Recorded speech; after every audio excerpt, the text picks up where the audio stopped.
अरे यार 3 बजे फिल्म शुरू हो जाएगी, तू क्या कर रही है? बस मुझे 5 मिनट दे, मैं अभी साड़ी बदल कर आती हूँ। अरे बहू, तू अचानक कहाँ जा रही है? तेरी सास तुझे आवाज दे रही है। अरे छोड़ ना, ये बुढ़िया कभी नहीं सुधरेगी। क्या हुआ माँ जी? मैंने आपको कितनी बार मना किया है कि मुझे जाते हुए टोका मत कीजिए। मैं फिल्म देखने जा रही हूँ।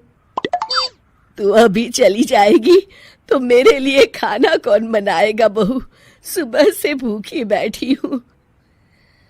अरे माँ जी, आप कौन सा घर का काम करती हो जो आपको भूख लगी है? अच्छा, मुझे देर हो रही है, चलना रीटा। अंजलि के जाते ही सीता देवी अपनी किस्मत को कोसते हुए सारा दिन घर में भूखी बैठी रहती हैं। इस तरह अंजलि अपना बहू होने का कर्तव्य कभी नहीं निभाती थी। वहीं दूसरी तरफ अपनी सास के खाते से पैसे निकाल के अपने शौक पूरे करती थी। लेकिन सीता देवी इस उम्मीद पर थी कि एक दिन उसकी बहू सुधर जाएगी। फिर एक दिन सीता देवी की जुड़वा बहन गीता देवी वहां आती है। अपनी बहन को घर के काम करते हुए देख गीता देवी आग बबूला हो जाती है। अरे ये सब यहाँ क्या चल रहा है सीता? तेरी बहू कहाँ है जो तू घर के काम कर रही है?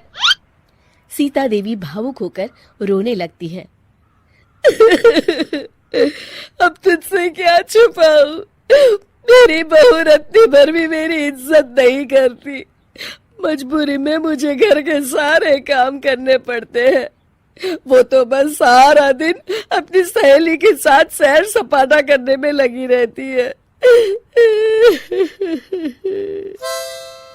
अच्छा, तो उस चिड़िया के पर निकल आए। तू चिंता मत कर, मैं ऐसी कई बिगड़ैल बहुओं को ठीक कर चुकी हूँ। अब मैं इस चुड़ैल से निपटूंगी। तू कुछ दिनों के लिए मेरे घर चली जा, मेरी बहू तेरी अच्छी देखभाल करेगी।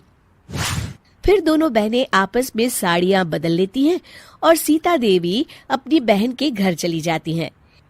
देर रात अंजलि जब घर आती है तो अपने कमरे का नजारा देख उसकी आंखें फटी की फटी रह जाती है। हे राम, मेरे कमरे का एसी कहाँ चला गया? और मेरा 56 इंच का एलईडी टीवी कौन ले गया? अंजलि तैस के साथ अपनी सास के कमरे में जाती है। तभी वो देखती है कि उसके कमरे का एसी और टीवी उसकी सास के कमरे में लगा है और गीता देवी आराम से एसी की हवा खाते हुए सास बहू सीरियल का मजा ले रही हैं। अच्छा, तो ये सब इस बुढ़िया की कारस्तानी है। अभी इसे बताती हूँ।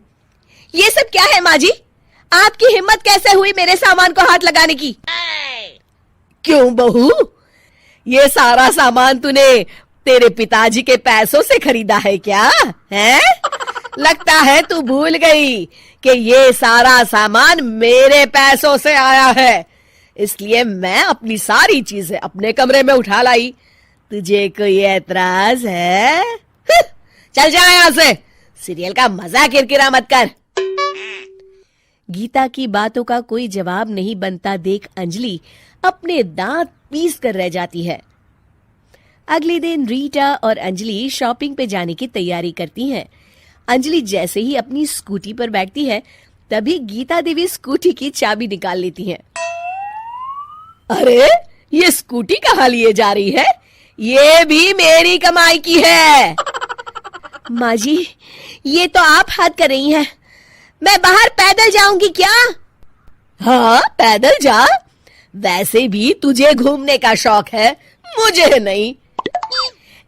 देखिए माँ जी, इस तरह मेरी सहेली के सामने मेरी बेइज्जती करके आप ठीक नहीं कर रही हैं। आप मुझे अच्छी तरह जानती हैं, बाद में आपको पछताना पड़ेगा। अच्छा, तो तू नहीं सुधरने वाली, मेरे ही घर में मुझे ही धमकी दे रही है। तेरी याददाश्त के लिए बता दूं कि ये मकान मेरे नाम पर है। अब तू देख, मैं आज ही अपने बिल्लू वकील को बुलाकर ये सारी जायदाद अनाथालय को दान कर देती हूँ, फिर तुझे एक ढेला भी नहीं मिलेगा। गीता की बातें सुनकर अंजलि के पैरों तले जमीन खिसक जाती है। अरे, अगर तेरी सास ने तुझे अपनी जायदाद से बेदखल कर दिया तब तो तू सड़क पर आ जाएगी। मैं तो कहती हूँ चुपचाप अपनी सास से माफी मांग ले अंजलि। हाँ, तो बिल्कुल सही कहती है, मेरी सास का कोई भरोसा नहीं है।